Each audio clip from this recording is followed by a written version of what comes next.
Morgan, what are we talking about today?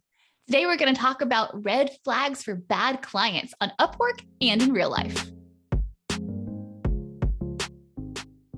Hey guys, I'm Morgan Overholt. I've earned over $600,000 in the Upwork platform. I'm a freelancer, I'm a blogger, and I'm a graphic designer. I'm also a full-time freelancer and now content creator and blogger. We're going to do this kind of game show style today because you guys seem to really like that, where Elena and I are going to count down our top 3 red flags for bad clients. We've not previously discussed this, so we're both going to be kind of surprised. We're going to write our answers down these little whiteboards. Let's start out by defining red flag. Elena, what would you define red flag as in a client or perhaps even personal relationship? A red flag is kind of like a warning. Anything that you read and you're like, ooh, that may not be a good look or may not be a good match, or it may be a sign of something to come.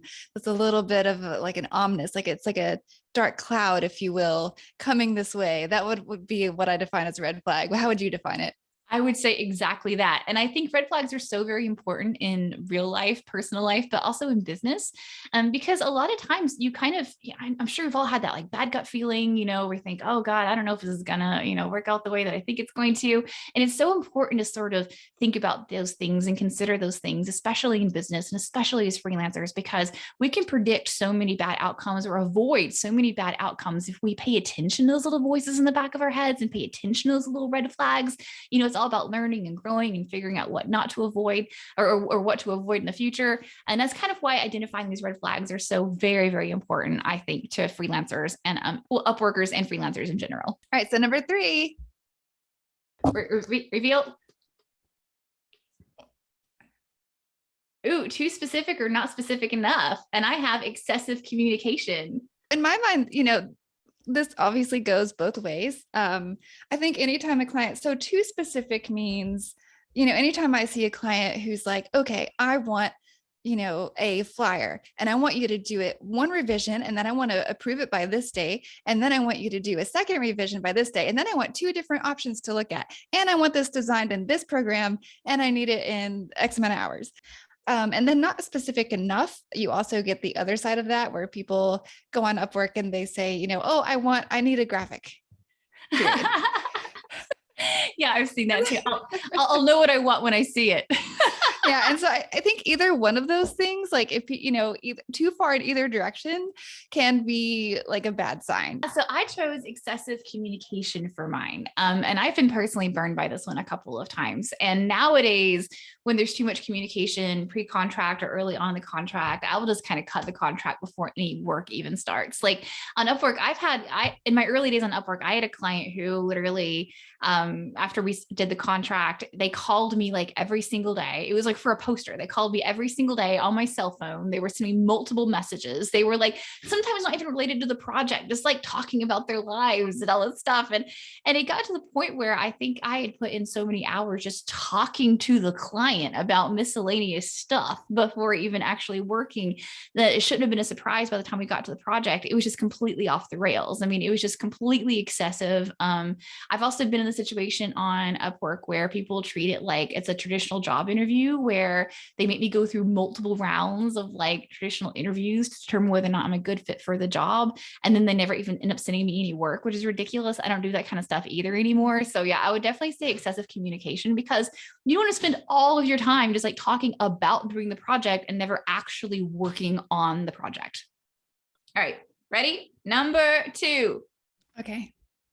3, 2, 1. I fired the last guy. Oh, that's a good one. That's a really good one. I think mine will be brief. I think a rush job, look, as a disclaimer, these things happen. I've had my fair share of rush jobs for sure. And even the best clients will have a rush project every now and then. It totally happens. I get that. No big deal, usually. However, if you're establishing a new client, or if you're a new Upworker, it's just a bad foot to start out with, because there's too many unknown variables. People get in a rush, mistakes can happen. If you're setting up with a new client, you're a new Upworker, there's too many unknowns. I think it's not really setting you up for success. I think that's not always the case, but proceed with caution. Yeah, nope. I think that's a really solid one. And then of course I fired the last guy because I've actually had clients like say this to me during a discovery call, and I run like the hills for them. And the only couple of times I've ever like not heeded this warning and gone for it, I regretted it. But it's hilarious how often that comes up. Like there are a lot of clients who it's kind of who have the like, it's not me, it's you problem when it's really Yeah. probably them. Like if they are consistently firing freelancers, what are the odds that every single time you played no role in that whatsoever? And also, who brags about firing people? Like, is that some kind of weird threat? Like, what's going on here? So, a lot of times, Mhm. whenever clients kind of start in on that stuff, like, oh, I fired the last person, or all these freelancers are terrible, or whatever, I often think, okay, I wonder what the last freelancer would say about you, and I run for the hills. Okay, ready?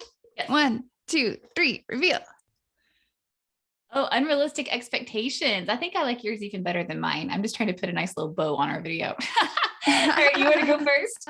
Yeah, so I actually took a screenshot of this one the other day, and maybe it kind of goes into, I think this almost goes into my number one and my number two. This person is looking for a two-sided business card. It's a fixed rate job, $40, which to me is already kind of low. So we're starting off on that foot. Must be able to speak clear English, all in caps. First draft, you will provide 2 to 3 concepts. First draft must be completed within 12 hours of hire. Like this is like hitting all of the red flags, right? When finished and design is approved, you'll provide a card with 3 variations.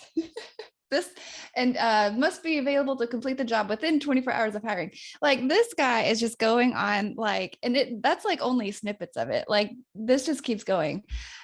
For I 40 think bucks. it's yeah, for $40. Like to me, I would not even want to talk to that guy for $40. I just think it's unrealistic, man. Like what self-respecting freelancer is going to want to jump through all those hoops? You have a job, you need it to get done. All you have to say is, I would like a business card. I would like to have a couple variations. This is my budget. That's all you really have to say. Yeah, that's completely unrealistic. And plus, how much time is going to go into that? I mean, gosh. All right. So, and then finally, I've got bad gut feeling. I know it's kind of generic, but it's so very true. Because how many times in our lives have we just had a bad gut feeling that we can't even really explain, but it really turned out to be kind of true. Like, I swear, I think like that, that sixth sense is real.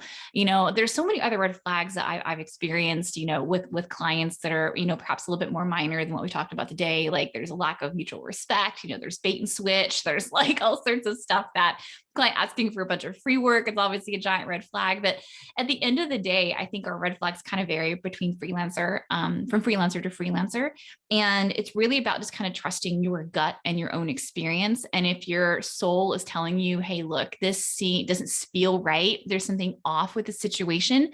It's almost like if you have to ask if it's a scam, it's probably a scam. There's a reason why you're asking yourself, am I going to be in trouble here for taking this project on? I saw one the other day and it was like, generic, I need a designer, like entry level for $100 an hour. Like that itself is a red flag. Like it just feels kind of scammy. Like, wouldn't you say?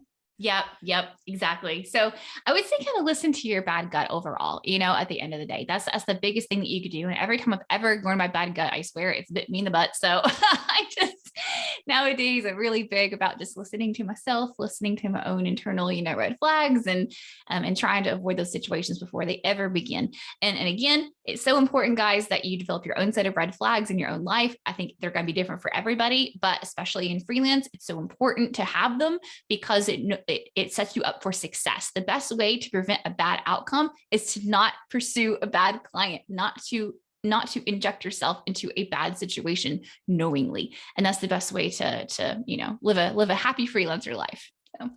All right, so I actually have a full-length blog post on this with even more red flags that I have personally encountered during my freelance career. It's going to be in the description below. In fact, I think I've got something like 10 or 11 red flags in that article. So make sure that you click my full-length blog post. Also, make sure you're following me on social media at Morgan O Media on Twitter, on Instagram, on Facebook, all that good stuff. I'm super active on Twitter. And don't forget to like and subscribe right here on YouTube.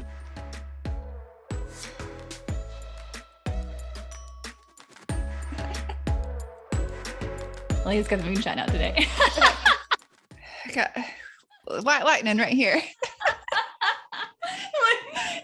That's the most hilarious trick I think I've ever seen on a Zoom call. That's hysterical.